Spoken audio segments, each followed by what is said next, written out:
Happy good evening. For me, this is Sunday evening. So I'm hoping that you find this video maybe tonight before you go to bed or tomorrow morning or some future date when it's really meant for you to find it. And I wanted to talk to you tonight about the idea that in our everyday lives, this one thing about yoga that has helped me tremendously in a lot of different areas in my life is the idea that our bodies are a compass, and they are this tool that help us understand what's happening for our reactions, but also something that we can use to change what those responses really are in our everyday lives. So having an awareness of what we're feeling, those sensory experiences that we're having inside and outside of our bodies, can be tremendously helpful in understanding that we're having an emotional, a mental reaction to something. Maybe we've gotten triggered by something and something doesn't quite feel right, or we're feeling highly emotional or lost in our thoughts, and we can't quite figure out why. For me, uh, over the years, I've noticed that this most notably happens, or at least it is most obvious to me, when I feel physically small in a situation. I tend to cave in on myself. I feel tight in my chest, my jaw tenses up, my shoulders kind of get like hunched. So I kind of have this like fight or flight thing happening, but I'm also caving in, right? I'm feeling pretty small. And for me, that's usually indicative that something has triggered me, that maybe I'm feeling insecure about something, and that I feel really defensive.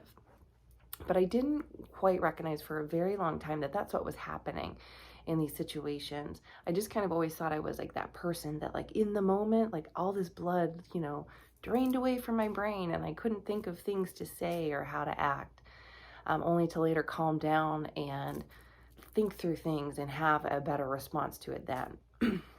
So over time, noticing what's happening in my body has helped me real time in situations better identify how I want to change my behaviors. So we can notice these things about ourselves by noticing, the space that our body is taking up. We can notice the pace of our breath. We can notice if we're thinking or if we just kind of feel blank, because that's a really good indication that we're not using that logic part of our brain anymore. It's good to notice where we're feeling these sensations in our body. I mentioned earlier some areas for me, but these are not inclusive, or all inclusive, I should say. And I'm certain that they are person and situation specific. But just knowing where those things are happening and what you're feeling is a terrific start. It helps us develop this awareness where we know that in certain situations, maybe we need to change our approach.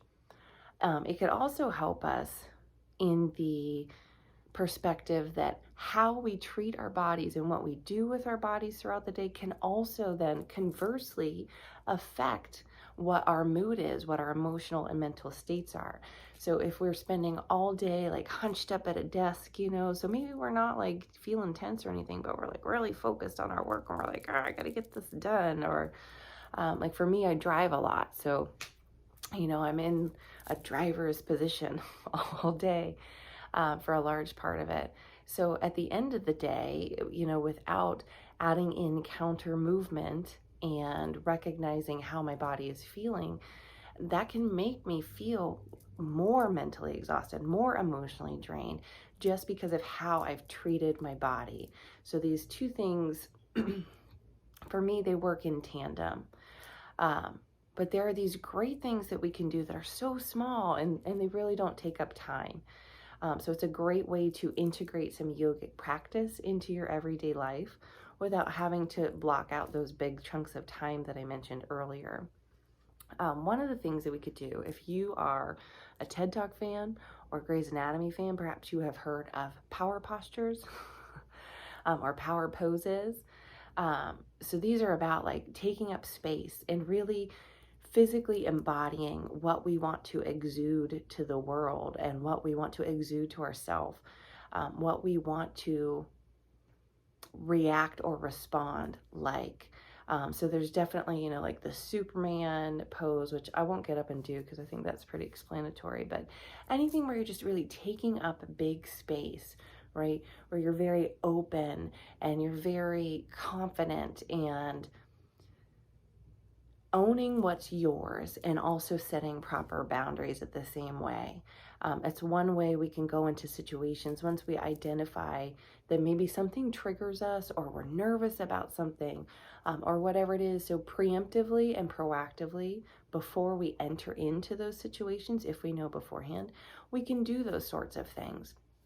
It can even be as subtle as just taking some deep breaths, opening up our throat, maybe doing some neck rolls, so that we are speaking authentically our truth, right, from the heart. And doing that by still tapping into a sound and quiet mind to be able to have a quality interaction. Additionally, especially if you're in that second scenario I gave where you find that your physical postures throughout the day are affecting your mood because you're hunched over, you're stressed, you're strained, whatever it might be, just taking counter movements to what those are periodically throughout the day. It hardly takes any time at all, and it can be often done while you're doing that work.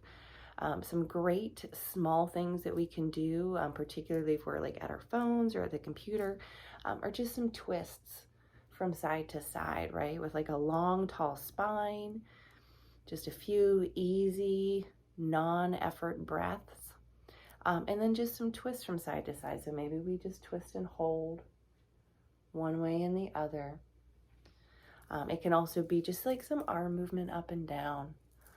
You know, whatever feels that it's using parts of your body that haven't been used in a while, I guess is the best way that I can describe it. Or using them in a way that's different than how they are typically used. And I usually feel that because I'm like, ooh, that's waking up. So it's a great way to identify what we sort of been neglecting throughout the day. It gets the blood moving, it brings it up to our brains, it gives us a little bit fresher, clearer perspective, quite literally sometimes, and can be great to just interject some new, fresh energy to help your body feel a little bit more grounded throughout the day, a little less drained, hopefully, at the end of the day. And then overall mentally and emotionally, just more well-rounded and less exhausted. And I think that that's really like a big thing, right? Especially with us being so busy. Sometimes we are just exhausted and we don't know why, or we sort of shift that blame onto other things when this very small awareness of our bodies, those physical sensations and how we use it, can be a great help. So I hope that this helps you a little bit or inspires you to bring a little bit more awareness to how you're using your body and treating it throughout the day and what it's telling you. It's such a large topic that I'm sure that I will come back to it over time from different perspectives.